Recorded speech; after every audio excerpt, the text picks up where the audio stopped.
Hello, today I am going to continue with the series where I'm asking the questions out of Oprah's March issue of her magazine. And today I'm going to be asking questions number 6, 7, and 8. So I'm going to go ahead and get started. And question number 6 is, how do I want to be remembered? So I'm just going to go ahead and start reading. And it begins like this. When her mother, Katie Lynch, died in New York City in the late winter of 1919, my mother was only 3 months old. Her 2 older sisters continued to live with their widowed father, but since my mother was still an infant, she was taken in by an aunt. Nearly 40 years later, that aunt returned to her native Ireland for a visit. That's when the people in her village told her the story they had heard about her younger sister's fate. Katie Ames, they said, went to America and danced herself to death. Among those in the village who had known Katie Ames as a girl, there was a sense of inevitability about the rumor.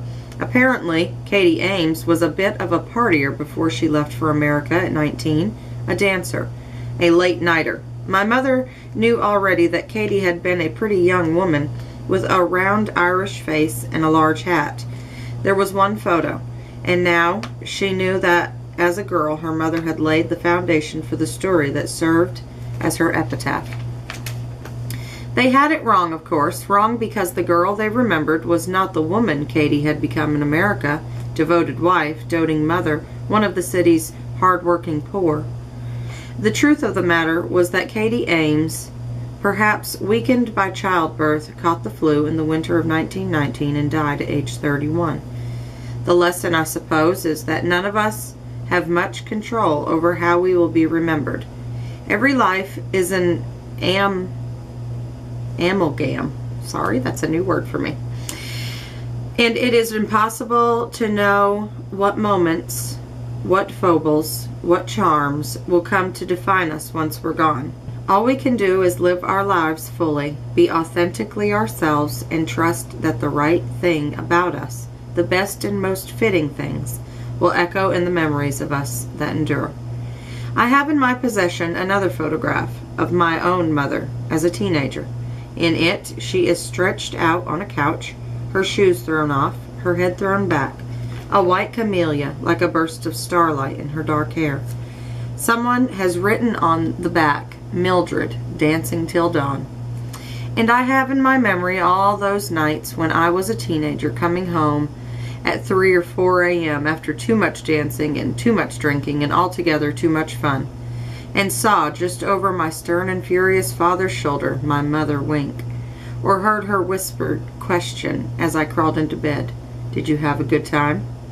Something of the rumor and the lie, it seems, finds proof in the blood. We are at the mercy of time, and for all the ways we are remembered, a sea of things will be lost. But how much is contained in what lingers? My grandmother's Irish epitaph fitnesses tragedy and dispenses with grief, and does a lovely two-step over the hard facts of a short life. What remains is that Katie once was a girl who laughed and danced and had some fun, and it's the best, truest thing I know about her.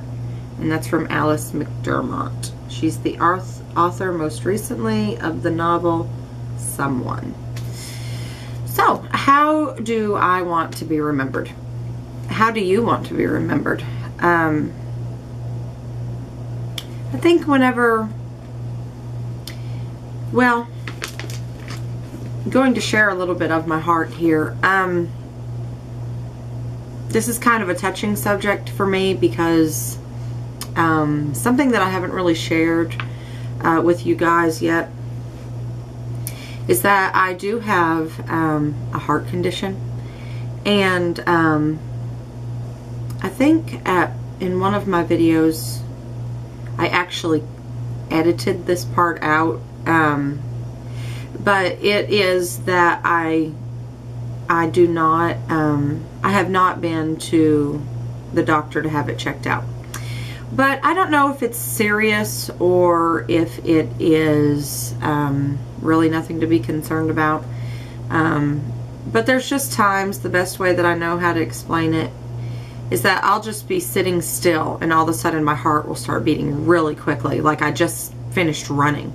And it will almost take my breath away, and sometimes I'll black out a little bit. But I shared that because it kind of scares me a little bit, and because of that, I have actually taken a few steps to prepare for my death, just in case it does happen prematurely. And so, you know, I've just done some things that I'm actually going to keep private, because I don't want my family, and they do watch my videos sometimes, so I don't want them to know some of the things that I've done. But it's just to kind of prepare them in case something happens to me, and you know, just all of a sudden. And that could happen to anyone. I mean, you could die in a car crash, or you know, and any type of an accident could happen and you could die early, but those things are kind of sudden. And because of the condition that my heart, I don't know, whatever's wrong with it, to me it's just kind of like a way for me to be able to take some time to get things in order, just in case something does happen to me. Anyway, so it becomes a touchy subject because I do think about how I want to be remembered.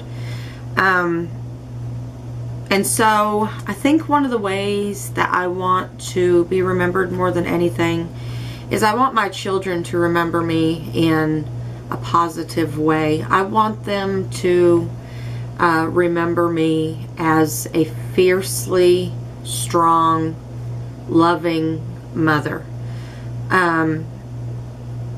When they speak of me, I want them to always also speak about how great my love was for them.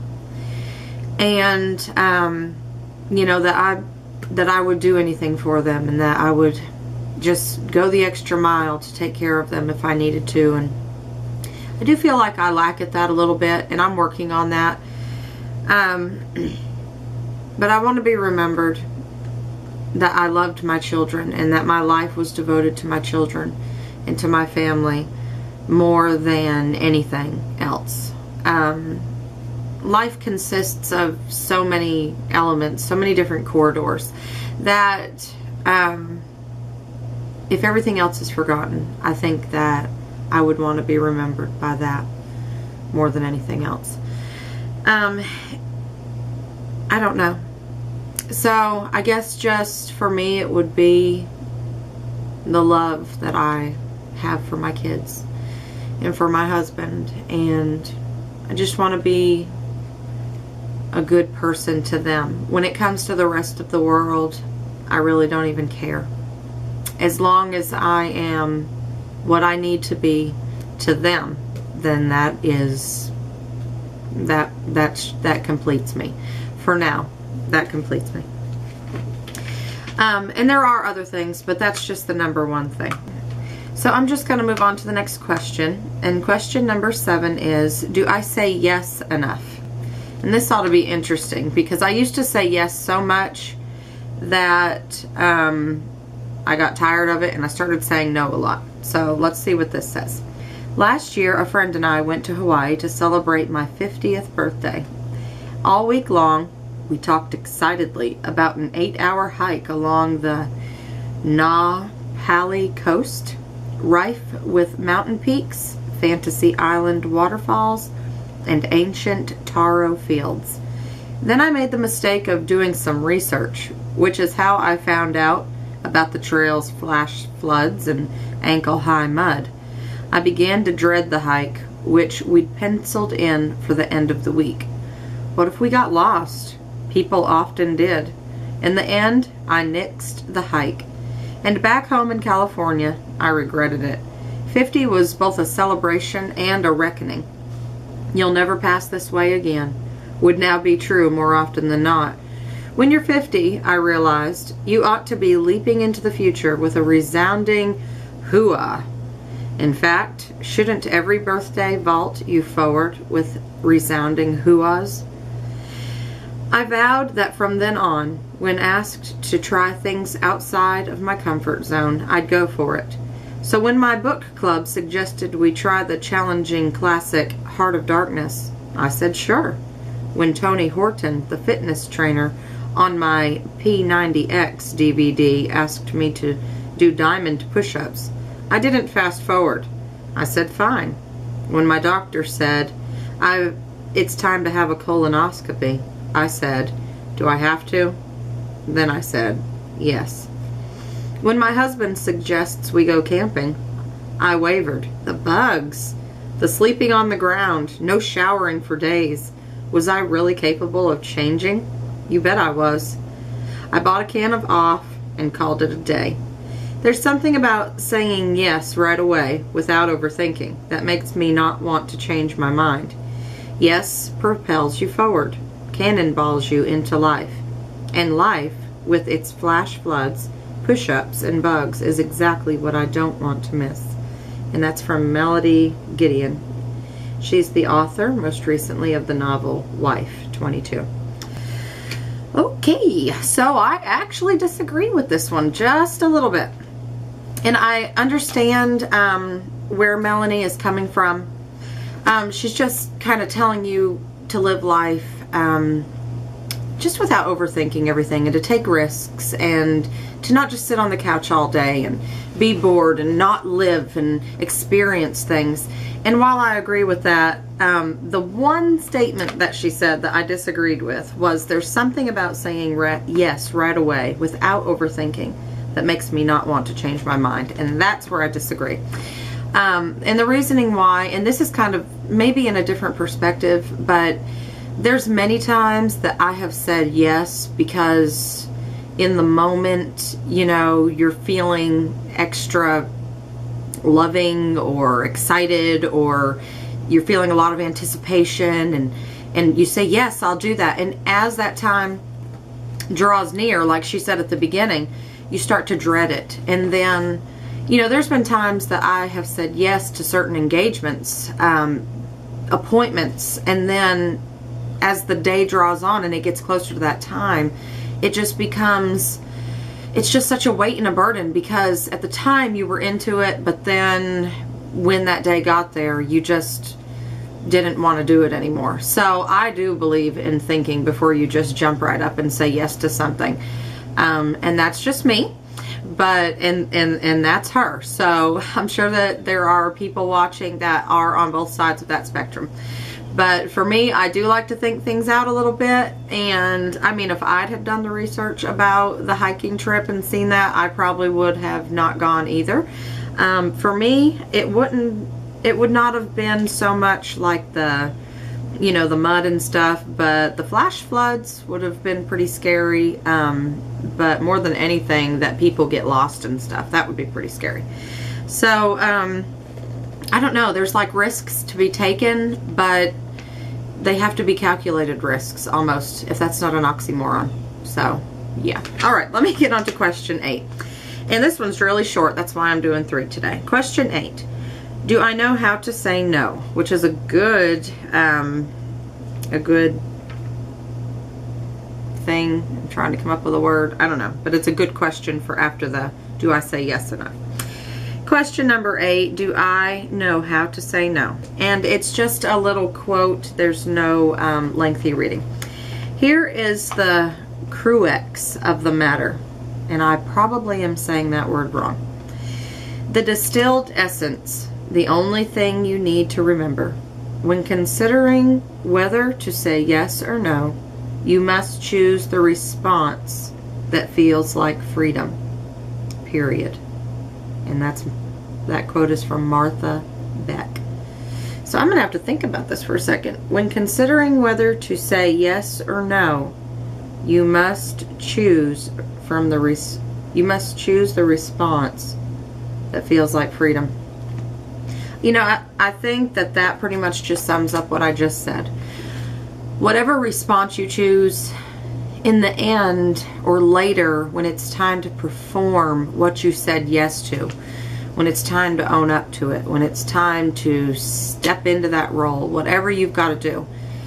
If it is a weight to you, then sometimes it's not altogether bad just to make a phone call and say, you know what, I really, really am sorry, but I've had a little bit more time to give this some thought, and I don't think that this is for me. And you know, I have been throughout my life one of the greatest people pleasers, and to do that might seem like the biggest thing in the world, the biggest, the highest mountain to climb. But it is not selfish to put yourself first. If you are just going to be miserable, I don't know, being head of the PTA or taking on a larger project at work, because at the moment it was like, yes, I want to do that, and then later you found out it wasn't for you. It is okay to call someone and say, I really apologize. This is not for me. Just, you can, and I apologize for this, any inconvenience that this has caused you. You know, I have had to do that before, and it is uncomfortable. And in my mind, it makes me nervous because I feel like at that point, people will not want to call on me next time. But at the same time, I'm not stuck with that job that I would have been dreading, even if it was just once, or if it was something that would carry on over an extended period of time. So, I encourage my kids. I've taught, my son is a little too young to grasp the concept, but I have taught my girls, never just automatically say yes to something whenever someone's asking you. Never assume that you know what people are going to expect of you. Find out. I mean, if someone says, and this is the analogy that I gave my daughter. She was wanting to get a job at Chick-fil-A. And I said, okay, Sephra, if you go to Chick-fil-A and you apply for a job and they say, sure, we'll hire you. And so you've got all these big expectations. You think you're going to be doing this job and that job there.